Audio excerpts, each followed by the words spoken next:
नमस्कार शेतकरी बांधवांनो, कृषी वार्ता मराठवाडा या यूट्यूब चॅनलमध्ये आपले स्वागत आहे. बांधवांनो, आज या ठिकाणी आपण पाहणार आहोत की मोबाईल ॲपद्वारे ई पीक पाहणी कशी करायची. तर हा व्हिडिओ खूप महत्त्वपूर्ण आहे. हा व्हिडिओ शेवटपर्यंत नक्की बघा व चॅनलला लाईक व सबस्क्राईब करा. बांधवांनो, आपला मोबाईल ओपन करून आपल्याला आपल्या मोबाईलचे होम पेजवर जायचे आहे. होम पेजवर गेल्यानंतर तुम्हाला प्ले स्टोअर हे ॲप उघडायचे आहे. प्ले स्टोअरवर गेल्यानंतर ई पीक पाहणी हे आपल्या सर्च बारमध्ये सर्च करायचे आहे. नंतर ई पीक पाहणी हे ॲप्लिकेशन तुम्हाला दिसेल. ॲप्लिकेशन तुम्हाला इन्स्टॉल करून ओपन करून घ्यायचे आहे. ओपन केल्यानंतर तुम्हाला येथे असे त्या चॅनलमधले जे ऑप्शन आहेत ते दिसतील. तुम्हाला एकदा चॅनलच्या उजवीकडे स्क्रॉल करून आपला महसूल विभाग निवडायचा आहे. विभाग निवडल्यानंतर तुम्हाला येथे उजव्या बाजूला जो बाण आहे त्याच्यावर क्लिक करायचे आहे. क्लिक केल्यानंतर शेतकरीमधून तुम्हाला जो वरचा ऑप्शन आहे त्याच्यावर तुम्हाला क्लिक करायचे आहे. क्लिक केल्यानंतर तुम्हाला येथे आपला मोबाईल नंबर प्रविष्ट करायचा आहे.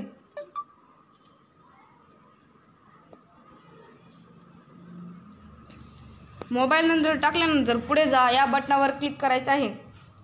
पुढे गेल्यानंतर तुम्हाला येथे आपल्या खातेदाराचे नाव सिलेक्ट करायचे आहे. येथे तुम्ही आधीच मी जे अर्ज केलेला आहे त्याचे नाव, त्या खातेदाराचे नाव इथे दिसत आहे. तर मी येथे एका खातेदाराचे नाव घेतो. बांधवांना, येथे तुम्हाला संकेतांक त्या खातेदाराचा माहीत असेल तर तुम्हाला येथे संकेतांक माहीत करून घ्यायचा असेल. जर तुम्हाला संकेतांक माहीत नसेल तर खालील ऑप्शनवर म्हणजे संकेतांक विसरलात ह्या ऑप्शनवर क्लिक करायचे आहे. क्लिक केल्यानंतर तुम्हाला येथे त्या खातेदाराचा संकेतांक मिळून जाईल.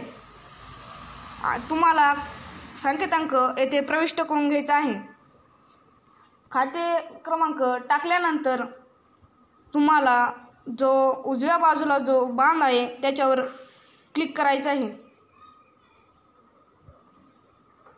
क्लिक केल्यानंतर तुमच्या जे खातेदाराची माहिती आहे ते इथे लोड होत आहे.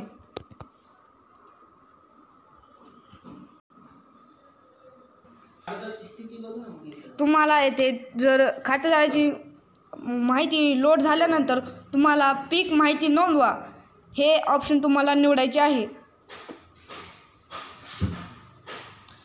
इथे निवडल्यानंतर तुम्हाला खाते क्रमांक, जे तुमच्या खातेदाराचा खाते क्रमांक आहे ते या ठिकाणी तुम्हाला निवडायचा आहे. या ठिकाणी मी खाते क्रमांक निवडला आहे.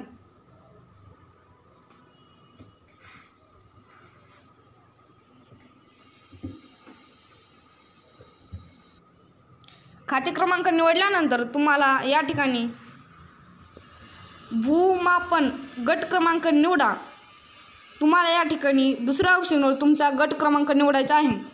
बांधवांनो, या ठिकाणी एका व्यक्तीचे खूप गट असू शकतात. तुम्हाला ज्या गटावर तुमची पीक पाहणी करायची आहे ते गट निवडायचं आहे. गट निवडल्यानंतर तुमचे जमिनीचे एकूण क्षेत्र येथे आपोआप सिलेक्ट होऊन जाईल. सिलेक्ट झाल्यानंतर तुम्हाला येथे हंगाम निवडायचा आहे. हंगामामध्ये तुम्हाला जर संपूर्ण वर्षाची पीक पाहणी करायची असेल तर वरच्या ऑप्शन म्हणजे संपूर्ण वर्ष या ऑप्शनवर क्लिक करायचे आहे. आणि जे आता सध्या हंगाम चालू आहे म्हणजेच खरीप हंगाम, जर तुम्हाला खरीप हंगामाची पीक पाहणी करायची असेल तर खरीप ह्या ऑप्शनवर क्लिक करायचे आहे. खरीप या ऑप्शनवर क्लिक केल्यानंतर पेरणीसाठी उपलब्ध क्षेत्र खाली तुम्हाला सिलेक्ट होऊन जाईल. येथे तुम्हाला पिकाचा वर्ग निवडायचा आहे. या ठिकाणी निर्बळ पीक आणि मिश्र पीक असे दोन आपल्या पिकाचे ऑप्शन दिसतात. तर तुम्हाला येथे तुम्ही शेतामध्ये एकाच प्रकारचे पीक लावले असेल तर तुम्हाला निर्बळ पीक म्हणजेच एक पीक हे निवडायचे असेल. आणि तुम्ही जर बहु पीक आपल्या शेतामध्ये घेतले असेल तर तुम्हाला बहु पीक हे ऑप्शन सिलेक्ट करायचे आहे. तर मी या ठिकाणी निर्बळ पीक हे ऑप्शन सिलेक्ट करतो. निर्बळ पीक सिलेक्ट केल्यानंतर तुम्हाला येथे निर्बळ पिकाचा प्रकार निवडायचा आहे. मी येथे निर्बळ पिकाचा प्रकार पीक हा निवडतो. येथे निवडल्यानंतर तुम्हाला झाडाची नाव जे आहे ते सिलेक्ट करायचं आहे. आपल्या पिकाचं नाव काय आहे ते सिलेक्ट करायचं आहे. तर मी या ठिकाणी सोयाबीन हे ऑप्शन सिलेक्ट करतो. सिलेक्ट केल्यानंतर जर तुम्हाला पूर्ण क्षेत्राची जर पीक पाहणी करायची असेल तर तुम्हाला येथे पूर्ण क्षेत्र भरा या ऑप्शनवर क्लिक करायचे आहे. आणि जर तुम्हाला आपल्या काही क्षेत्राची पीक पाहणी करायची असेल तर तुम्हाला येथे पीक पाहणी टाकू शकता. आता या ठिकाणी तुम्हाला सिंचनाचे साधने हे आपल्याला निवडायचे आहे. जर तुमच्याकडं विहीर आहे तर आपण विहीर सिलेक्ट करू शकता. धन्यवाद. आणि या ठिकाणी जलसिंचनाची साधने हे ऑप्शन तुम्हाला निवडायचे आहे. मी या ठिकाणी कोरडाऊन हे ऑप्शन निवडतो. या ठिकाणी तुम्ही जर कोरडाऊन हे ऑप्शन सिलेक्ट केले असेल तर सिंचन पद्धतीमध्ये तुम्हाला येथे ऑप्शन दिसणार नाही. या ठिकाणी जर आपण दुसरे ऑप्शन सिलेक्ट केले असेल तर खालील आपले सिंचन पद्धती निवडा. आता खालचा जो शेवटचा पर्याय आहे तो म्हणजे लागवडीचा दिनांक. बांधवांनो, या ठिकाणी आपल्याला आपल्या लागवडीचा दिनांक टाकायचा आहे. लागवडीचा दिनांक टाकल्यानंतर पुढे जा या बटनावर क्लिक करायचे आहे. या ठिकाणी आपण जे माहिती भरलेली आहे ती सेव्ह होऊन आपल्या पुढल्या टप्प्याकडे जात आहे.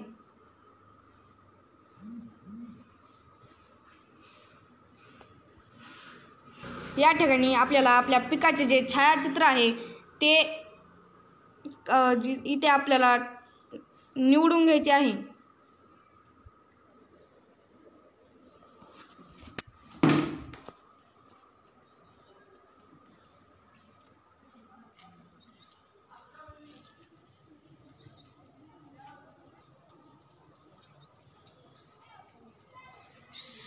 छायाचित्र निवडल्यानंतर तुम्हाला येथे एक सूचना मिळेल. या ठिकाणी आपल्याला ठीक आहे हे निवडायचे आहे. ठीक आहे निवडल्यानंतर तुम्हाला येथे आपल्या पिकाचा फोटो घ्यायचा आहे. फोटो घेतल्यानंतर तुम्हाला जे इथं राईटचं जे चिन्ह दिसत आहे यावर क्लिक करायचे आहे. यावर क्लिक करायचे आहे.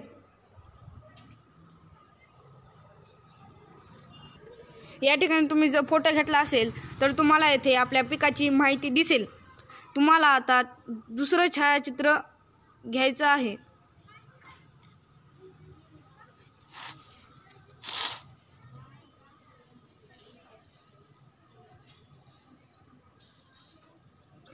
या ठिकाणी ठीक आहे हे निवडायचं आहे.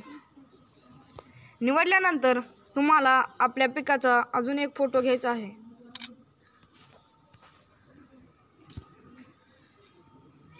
निवडल्यानंतर तुम्हाला येथे राईट या बटनावर क्लिक करायचे आहे. क्लिक केल्यानंतर तुम्हाला येथे आपल्या जमिनीची पूर्ण माहिती दिसून जाईल. आता इथे तुम्हाला एक ऑप्शन दिसेल, वरीलप्रमाणे पिकांची माहिती योग्य व अचूक असल्याचे मी घोषित करत आहे. या बटनावर क्लिक करायचे आहे. क्लिक केल्यानंतर पुढे जा हे आपल्याला सिलेक्ट करायचे आहे.